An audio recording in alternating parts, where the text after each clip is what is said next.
ముందు రోజు ఫ్లైట్ టికెట్లు వేసుకోవడం. దినకర్ గారు నమస్తే. దినకర్ గారు, జగన్మోహన్ రెడ్డి అవినీతి మీద కూటమి ప్రభుత్వం ఇవాళ కేబినెట్ లో కూడా చర్చ జరిగింది. దీని మీద ఇనిషియేట్ చేయాలి సాక్షి అవినీతి మీద అనేది ఒకటి. ఆల్రెడీ జత్వాని కేసులో సజ్జల రామకృష్ణారెడ్డి సూచనల మేరకు జరిగిందనే చర్చ జరుగుతోంది. ఆయన ఎందుకు చేస్తాడు, పైనుంచి ఆదేశాలు లేకపోతే ఇంకోటి కూడా జరుగుతోంది. సో ఇంకా చాలా ఉన్నాయి, పెద్ద పెద్ద స్కామ్లు ఉన్నాయి. కానీ ఇది ఇనిషియల్ స్టేజ్లో జగన్మోహన్ రెడ్డిని టచ్ చేయబోతున్నాయి ఈ కేసును అనుకోవచ్చా మీ ప్రభుత్వం నుంచి? ఫస్ట్ ఎన్నికల ముందు ఛార్జ్ షీట్ కూటమి పార్టీల నుంచి మేము విడుదల చేయడం జరిగింది. కూలంకుషంగా ప్రతి అంశాన్ని మేము విడుదల చేయడం జరిగింది.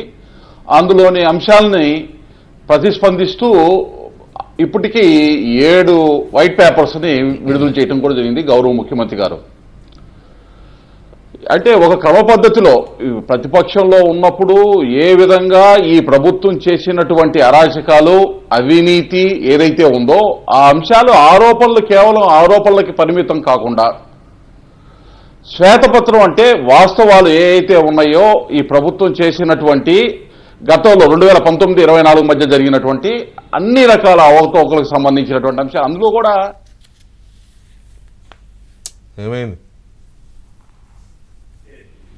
మీకు తెలుసు. సమాచారం కూడా ఎక్కడ కూడా కనపడకుండా చేసినటువంటి పరిస్థితి ఉంది. ఇవన్నీ కూడా ఇబ్బందులు ఉన్నటువంటి పరిస్థితి స్పష్టంగా ఉంది. వాటన్నిటిని అధిగమించుకొని ముందుకెళ్ళిపోవాల్సినటువంటి పరిస్థితి. అంటే రాబోయే కాలంలో ఈ అవినీతి అనగొండని తవ్వుతా ఉంటే ఇంకా బయటపడేటటువంటి అవశేషాలు అనేవి ఉన్నాయనేటటువంటి మాట కూడా మనకి అర్థమవుతా ఉంది. ఇవాళ ఒక విషయాన్ని గుర్తుపెట్టుకోవాలి వెంకటకృష్ణ గారు. సాక్షి పేపర్ ని వాలంటీర్స్ ద్వారా ఒక పాంప్లెట్ ని పంచి ప్రభుత్వ ధనాన్ని దుర్వినియోగం చేయటం, అలాగే 2 జాతీయ మీడియా సంస్థలకి సంబంధించి సంవత్సరానికి 8,60,00,000 నుంచి 9 కోట్ల రూపాయల వరకు ఈ ప్రభుత్వానికి సంబంధించినటువంటి అంశాలని ప్రచారం చేసుకోవాలి, నెగిటివ్ వార్తలు రాకుండా చేయాలని కట్టబెట్టినటువంటి ప్రభుత్వ ధనం. ఈ అంశాలన్నింటినీ కూడా తవ్వుతా ఉంటే బయటకు వస్తున్నటువంటి అంశాలు ఏవైతే ఉన్నాయో ఈ అంశాలన్నింటి మీద కూడా ఇది కక్షపూరితంగా వ్యవహరించాల్సినటువంటి అవసరం లేదు. గౌరవ ముఖ్యమంత్రి చంద్రబాబు నాయుడు గారు స్పష్టంగా చెప్పారు. ఏ విధమైనటువంటి కక్షపూరితమైనటువంటి విధానాలతో అడుగులు వేసేటువంటి పరిస్థితి కాదు. ఉన్న వాస్తవాలు, ఆధారాలు ఏదైతే ఈ యొక్క జగన్మోహన్ రెడ్డి గారి యొక్క పాలనలో నిబంధనలకి పాత్రలు వేసి ఏ విధంగా వారి సొంత సంస్థలకి దోచిపెట్టే విధానం. వాళ్ళు మీరు సాక్షి గురించే మాట్లాడుతున్నారు.